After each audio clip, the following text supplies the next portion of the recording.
विगत 4 दिनों से गाय माता जी की प्रेममयी आनंदमयी महिमा को हम सभी भाई बहन बड़ी भाव से श्रवण कर रहे हैं। विगत 4 दिनों से हम अपने जीवन को गौ माता के साथ जोड़ने का प्रयास कर रहे हैं और हम ये जानने का प्रयास कर रहे हैं कि किस तरह से गाय माता की कृपा से हमारे जीवन के समस्त दुखों का नाश हो सकता है, कैसे गाय माता कृपा करके हमारे जीवन के समस्त दुखों को मिटा सकती है। हाँ वही चिंटू मिंटू, सुना है आंटी मेरी तारीफ में ज्यादा ही बोलती है। यही आप दिन भर अपने बॉयफ्रेंड्स के साथ घूमती है। नॉट एट ऑल बेटा, गॉसिप करना मेरी आदत है, मसाला डाल के। गॉसिप छोड़ो। मेरे भाई बहनों, ये बात सत्य है कि गाय माता दुख मिटाएगी, लेकिन कब? भैया थोड़ा रिपीट कम करो, थोड़ा सा रिपीटेशन कम करो और थोड़ा सा ट्रेवल बढ़ा दो, इको कम करो थोड़ा सा, लेकिन कुछ तो डबल हो रहा है, आप थोड़ा सा ट्रेवल बढ़ा दीजिए। तो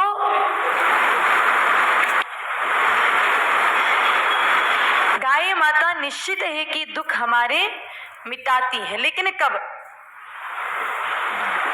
जब हम उनकी भाव से सेवा करें तब। हम लोग विचार करें कि 5 दिन की कथा सुनेंगे और कथा सुनने से हमारा कल्याण हो जाएगा, नहीं। आप कहीं कथाओं में जाते हैं कि सप्ताह जी सुन लो, 7 दिन की कथा सुन लो, सुनने से कल्याण हो जाएगा। मैं बिल्कुल नहीं कह रही हूं कि कथा सुनने से कल्याण होगा, क्योंकि अगर कथा सुनने मात्र से कल्याण होता तो जब गोकर्ण जी महाराज ने कथा सुनाई, सारे गांव वाले कथा सुन रहे थे, तो अकेला धुंधुकारी के लिए विमान क्यों आया? अगर सिर्फ सुनने से कल्याण होता है तो श्रवण के साथ चिंतन मनन और अनुसरण भी आवश्यक है। आपको ये मैं बिल्कुल नहीं कह रही हूं कि 5 दिन गौ कथा सुन लो और आपका कल्याण हो जाएगा। कल्याण मेरे भाई बहनों सुनने से नहीं, गौ सेवा स्वयं करने से होता है। आपको भूख लगी है और आपके सामने भोजन की थाली तैयार सजा करके रख दी जाए और आपको कह दिया जाए कि आप इस भोजन को देख लो, देखने से आपकी भूख मिट जाएगी। बोलो संभव है क्या? नहीं है ना। कभी भोजन देखने से भूख मिटती है? अगर भोजन करेंगे, उधर में जाएगा, ग्रहण करेंगे तब भूख मिटेगी, बाकी मिटने वाली नहीं है।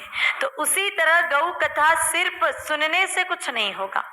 जब तक हम अपने जीवन में गौ सेवा नहीं लाएंगे तब तक मेरे भाई बहनों सुना हुआ किसी भी काम का नहीं है। इसीलिए थोड़ी थोड़ी गौ सेवा हम अपने जीवन में करें। गौ माता की वास्तविक महत्ता को श्रवण करके, गाय माता के वास्तविक स्वरूप को जान करके और हम अपने स्वयं के द्वारा गौ माता की सेवा करें, ताकि गौ माता की सेवा से हमारा कल्याण हो सके और हमारे समस्त दुख गौ कृपा से मिट सके।